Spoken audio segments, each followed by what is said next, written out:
지금 살고 있는 집은 보안 시스템이 잘 되어 있는가? 요즘은 워낙 잘 되어 있기 때문에 어떤 일이 발생해도 어렵지 않게 증거나 범인을 찾을 수가 있지. 그런데 그렇지 않은 사건이 있었어. 2010년 11월 17일 남양주시의 한 아파트에서 일어난 일이야. 지어진 지 1년도 채 되지 않았던 남양주시의 한 고급 아파트 단지는 보안이 철저했어. 외부 차량은 차단기를 통과해야만 지하 주차장으로 들어갈 수 있었고, 걸어서 단지까지 들어왔다고 해도 아파트 동 내부로 들어가려면 출입카드나 비밀번호 입력이 필수였어. 집 현관에는 도어락이 되어 있었고 아파트 곳곳에 CCTV도 꼼꼼히 설치돼 있었어. 그런데 아파트 A동 14층에 누군가 다녀갔지. 경로당을 가려던 노인이 집 안에서 살해됐다는 사실은 분명했지만 범인이 현장에 들어오고 나간 흔적은 어디에도 남지 않았어. 지난 12일에 아파트 단지는 평화로웠어. 탐소를 나누던 주민들이 그 사건 얘기에 금세 표정이 어두워졌어. 동짓날 무렵이라 확실히 기억나. 경로당에서 같이 홍시미를 만들기로 했는데 그 할머니가 안 왔거든. 할머니 죽인 범인 잡는다고 경찰 수십 명이 며칠씩 아파트를 돌아다녔어. 범인은 잡지 못했고 그 사건 이후 아파트에는 범인은 지하실에 몰래 숨어 사는 사람 등 괴담도 돌았다고 해. 그 집에 누가 다녀갔고 그림자조차 남기지 않은 밀실 살인사건의 범인은 어디로 사라졌을까? 2010년 11월 17일 오전 8시쯤 당시 69세였던 이 씨 할머니는 서울에 사는 지인과 통화로 주식 투자, 근황 등 사는 얘기를 나누고 18분 만에 전화를 끊었어. 하지만 외출복을 차려입고 나갈 준비를 마쳤던 이 씨는 현관 밖으로 나가지 못했어. 이날 아침 7시가 되기 전에 골프를 치러 집을 나섰다가 밤 11시가 넘어 집에 돌아온 남편 73세 박 씨는 안방 침대에서 흉기의 얼굴과 목을 10차례나 찔린 처참한 부인의 모습을 마주했어. 결정적인 사인은 목 경동맥에 입은 상처였고 날카로운 흉기를 든 범인과 사투를 벌였던 피해자의 양손에는 방어흔이 11군데나 남아있었다고 해. 부검 결과 사망 추정 시간은 이날 오전으로 분석됐어. 딱 지인과의 통화를 마친 후부터 낮 사이였지. 늦은 밤 신고를 받고 현장에 도착한 경찰은 범인이 사용한 흉기를 피해자의 집에서 사용하던 부엌칼로 확인했고, 집안에 범인이 남긴 발자국은 이 집 화장실에서 사용하는 슬리퍼 자국이었다고 해. 슬리퍼는 발바닥에 혈흔이 묻은 채 원래 있던 화장실에 놓여 있었어. 범인은 화장실 슬리퍼를 신고 안방에서 범행 후 다시 화장실에 들어가 피해자의 피가 묻은 자신의 손등을 씻고 슬리퍼를 벗어둔 것으로 추정됐어. 조사 결과 노부부는 10수억대 재산으로 부유했지만 누구에게 원한을 산 일은 없었다고 해. 돈을 목적으로 한 범죄로 보이지도 않았어. 범인이 작은 방 장롱을 뒤진 흔적이 있었지만 사라진 물건은 없었어. 오히려 고가의 명품 시계가 침대 위에 고스란히 남겨져 있어 강도 사건을 연출한 것처럼 보이기까지 했어. 성범죄도 아니었고 현관과 창문도 강제 침입 흔적도 없었어. 피해자가 직접 문을 열어줬을 가능성이 커 경찰은 일단 면식범의 소행으로 추정했어. 범인을 잡는 건 시간 문제였지.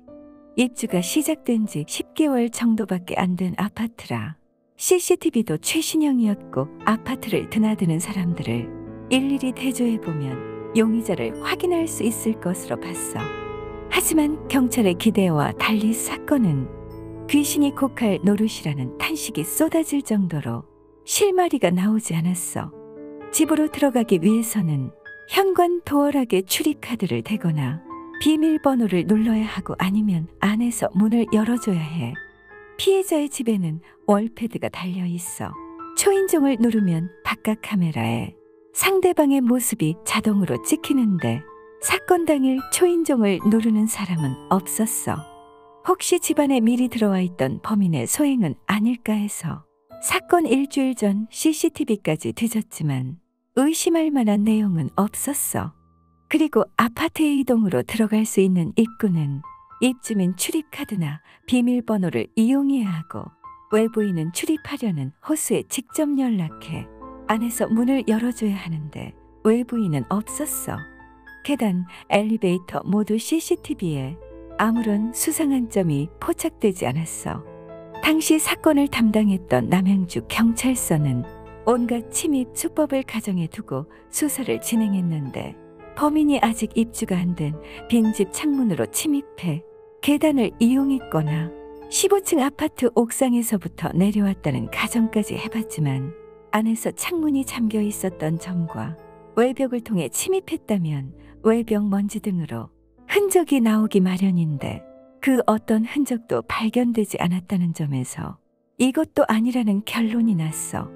미입주 세대가 있던 2층과 3층 집에서는 사건 당일 출입한 사람이 없었어. 옥상에서 14층으로 내려간 흔적도 없었고 1층부터 15층 계단 전체에서 실시한 혈액 반응 모두 아무것도 발견되지 않았어. 피해자 손톱 등에서 범인의 DNA는 검출되지 않았지만 집안에 있던 물컵 등 식기에서 6명 것으로 보이는 DNA 일부가 발견되기도 했고 신발장 거울에서는 지문도 나왔어. 하지만 지문은 1년 전 이사할 때 일했던 직원 것으로 확인됐고 6명의 DNA 정보 대조 결과 딱히 의심되는 용의자가 없었어. 이러한 단편적인 정보로 추측되는 부분은 이랬어. 범인은 피해자를 살해하기 전 화장실과 부엌을 들렀고 피해자가 집에 있었음에도 불구하고 이런 데에 출입할 정도라면 피해자와 익숙한 인물일 가능성이 높고 69세 여성인 피해자의 양손에서 방호운이 11개나 발견될 정도로 힘겹게 제압했던 것은 범인이 노약자이거나 여성일 가능성이 높아 범인이 CCTV에 찍히지 않은 점으로 보아 아파트 구조 CCTV가 작동하지 않는 시간을 아는 인물일 가능성이 있고 만일 CCTV를 피해 침입하고 탈출했다면 아파트의 관리인이나 주민 혹은 아파트를 자주 출입하던 배달, 용역업체 직원일 수도 있었어. 흔적을 전혀 남기지 않고 범행을 한 것을 보면 사전에 치밀하게 준비했을 정황이 높으며 범행 전에 장기간에 걸쳐 이곳저곳을 기웃거리며 계획했을 것으로 추측됐지. 하지만 이 사건은 결국 5년에 걸친 노력을 비웃듯 2016년 1월 미제 사건으로 종결됐어. 2017년 6월 그것이 알고 싶다 제작팀이 사건의 제보자를 찾는다며 사건의 해결에 실마리를 제공할 수 있을지 기대가 됐지만 아직은 소식이 없는 상태야.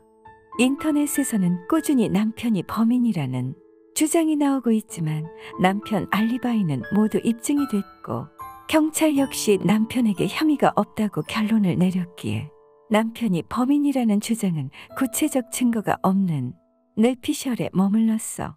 사건이 벌어진 지 10년을 훌쩍 넘긴 데다 진척 없이 미제 사건으로 종결되어 지금은 이 일대에 사는 사람들도 이런 사건이 있었는지 모르는 경우가 대다수이고 사건이 벌어졌던 아파트는 지금도 존재하며 많은 사람들이 거주 중이야. 정말 이게 가능한 일인지 믿기지 않는 사건이야. 어떻게 흔적이 하나도 없는 걸까? 하루라도 빨리 목격자라도 나왔으면 하는 바람이야. 세상에 있는 괴상한 이야기 듣고 싶으면 괴담포차로 오거라. 고운 마음씨를 가진 그대들 구독하고 가지 않으련?